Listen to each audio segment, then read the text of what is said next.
বন্ধুরা এখানে তেল বলা করছে, আমি এখানে কালো জিরা আর মেথি দিয়ে দিয়েছি, এখন আদা দিচ্ছি, বন্ধু কারি পাতা, জল আছে তার জন্য দিচ্ছি। আমার চুল পড়ছে তার জন্য আমি রেমেডি বানিয়েছি, এখানে দিয়েছি জবা ফুলের পাতা, জবা ফুল স্টিম কমিয়ে দিব, তেলটা হয়ে যাবে। অনেক সুন্দর সেন্ট বেরিয়েছে বন্ধুরা। অল্প পেঁয়াজ দিব কি না, পেঁয়াজ দিলে ভালো লাগে না, কিছু কিছু দিতে দিতে হবে, অল্প দিয়ে দিই বন্ধুরা। এখানে পেঁয়াজও দিয়েছি, দেখেন অল্প নিম পাতাও দিয়েছি, কারি পাতা দিয়েছি। তেলটা হয়ে যাচ্ছে, তেলের সেন্টটা অনেক সুন্দর বেরিয়েছে।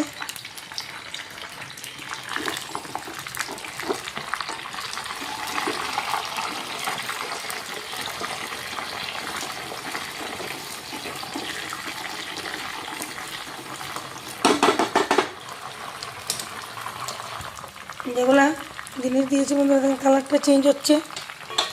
আপনারাও বাড়িতে যদি যার যার চুল করে এমন বানিয়ে তেল লাগাবেন।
আমি সরষের তেল দিয়েছি বন্ধুরা, আপনারা নারকেল তেল দিতে পারবেন, যে যা তেল লাগান তা দিতে পারবেন, কিন্তু ভালো হয় সরষের তেল আর নারকেল তেল, দুইটাই ভালো।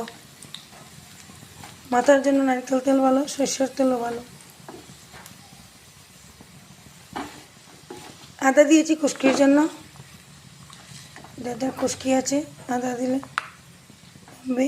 আর নিম পাতা দিয়েছি, যার মাথায় উকুন আছে উকুনটা কম হবে, চুলকাবে না তার জন্য। কারি পাতা তো চুলের জন্য অনেক ভালো।